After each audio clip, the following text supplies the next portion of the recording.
नमस्कार मित्रांनो, आजच्या नवीन व्हिडिओमध्ये आपल्या सर्वांचं स्वागत आहे। आज आपण खूप एक महत्त्वपूर्ण स्टोरी घेऊन आलो आहोत। ती म्हणजे एका ऑफिस बॉय मुलाची ऑफिस बॉय CEO पदापर्यंत कशी मजल मारली या संदर्भात आपण पूर्ण माहिती घेणार आहोत। तर व्हिडिओ शेवटपर्यंत नक्की बघा। हायस्कूलचे शिक्षण पूर्ण केल्यानंतर हा तरुण करिअर घडवण्यासाठी आपल्या गावातून पुण्याला आला। तो महाराष्ट्रातील बीडचा रहिवासी आहे। कधीकाळी पुणे शहरात इन्फोसिस कंपनीत असलेला ऑफिस बॉय आज 2 कंपन्यांचा CEO झालेला आहे। तुम्हाला ऐकून आश्चर्य वाटेल, पण हे खरं आहे। आज आपण दादासाहेब भगत या तरुणाची यशोगाथा बघणार आहोत। ही कहाणी नक्कीच तुम्हाला प्रेरणा आणि नव्या कल्पना देईल। रूम सर्व्हिस बॉय म्हणून काम केलं। दादासाहेब यांनी ITI डिप्लोमा प्रोग्राम पूर्ण केल्यानंतर ते रूम सर्व्हिस बॉय म्हणून दरमहा 9,000 रुपये काम करत होते। पण नंतर त्यांनी औद्योगिक नोकरी करण्याऐवजी इन्फोसिसच्या गेस्ट हाऊसमध्ये नोकरी पत्करली। इन्फोसिस गेस्ट हाऊसमध्ये ते येणाऱ्या पाहुण्यांना रूम सर्व्हिस चहापाणी देण्याचे काम करत होते। IT क्षेत्रामध्ये त्यांना रस वाटू लागला।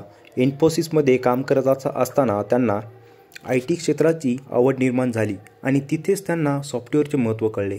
कॉर्पोरेट जगामध्ये येण्यासाठी ते उत्साहित होते, पण त्यांना माहीत होते की महाविद्यालयीन पदवी घेतल्याशिवाय त्यांना येथे संधी मिळणार नाही।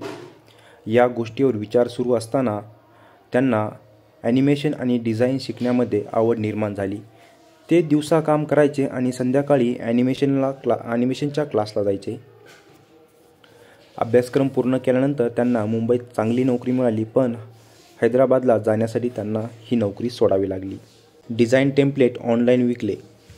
हैदराबाद येथील डिझाईन आणि ग्राफिक्स फर्ममध्ये काम करत असताना दादासाहेब यांनी पायथॉन आणि C++ लँग्वेज शिकण्यास सुरुवात केली। त्यांच्या लक्षात आले की भिन्न प्रभाव तयार करणे खूप वेगळे घेणारे आहे आणि पुन्हा वापरात येण्याजोग्या टेम्प्लेट्सची लायब्ररी तयार करणे खूप चांगले होईल।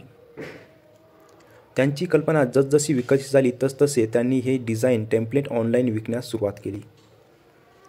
अपघातानंतर 2 स्टार्टअप सुरू केले। एक दिवस भगत यांचा कार अपघात झाला। त्यामध्ये ते इतके जखमी झाले की त्यांना अंथरुणावरून खिळून राहावे लागले। नाईलाजाने त्यांना नोकरी सोडावी लागली। अंथरुणावर असताना ते शांत राहिले नाहीत। त्यांनी हा सर्व वेळ डिझाईन लायब्ररी तयार करण्यास दिला। त्याच वर्षी त्यांची पहिली कंपनी मिंथ मोशन ची स्थापना झाली। अल्पावधीत त्यांनी BBC स्टुडिओ आणि 9XM म्युझियम चॅनल यासारख्या प्रसिद्ध संस्थांसह जगभरातील अंदाजे 6,000 ग्राहकांना सेवा दिली। भगत यांनी ऑनलाईन ग्राफिक डिझाईनसाठी कॅनव्हासशी तुलना करता येईल अशी वेबसाईट विकसित करण्याचा प्रयत्न केला आणि निर्णय घेतला। भगत यांनी दुसरी कंपनी डू ग्राफिक्स ही त्यांचीच एक फळी होती। वापरकर्ते प्लॅटफॉर्मच्या सोप्या ड्रॅग अँड ड्रॉप इंटरफेसचा वापर करून टेम्प्लेट आणि डिझाईन तयार करू शकतात। आणि त्यानंतर गावातच उभारली दुसरी कंपनी। दादासाहेब यांचे ऑनलाईन ग्राफिक्समध्ये काम सुरू होते। त्यावेळी कोरोनामुळे लॉकडाऊन आले। मग दादासाहेब यांना आपल्या गावी जावे लागले। गावात चांगल्या पायाभूत सुविधांचा अभाव असल्याने त्यांना तात्पुरती व्यवस्था उभारावी लागली। गावातील काही तरुणांना प्रशिक्षण देऊन तिथेच कार्यालय सुरू केले। 2020 मध्ये डू ग्राफिक्स ही कंपनी सुरू झाली। पंतप्रधान नरेंद्र मोदी यांनी मन की बात या कार्यक्रमात त्यांच्या कामाचे कौतुक केले। आज दादासाहेब यांच्या कंपन्यांचे ग्राहक महाराष्ट्रासह दिल्ली, बंगळुरू येथे आहेत। जपान, ऑस्ट्रेलिया आणि UK मधून त्यांना ऑर्डर येतात। त्यांना डू ग्राफिक्सला जगातील सर्वात मोठ्या डिझाईन पोर्टलमधले बदलायचे आहे। तर मित्रांनो, ही तुम्हाला माहिती कशी वाटली आणि नक्कीच तुम्हाला दादासाहेब भगत यांच्याकडून प्रेरणा मिळेल आणि तुम्ही देखील एक नवीन कल्पना घेऊन काहीतरी स्वतःचं ध्येय ठरवून कामाला लागाल। व्हिडिओ कसा वाटला नक्की शेअर करा आणि लाईक देखील करा। धन्यवाद।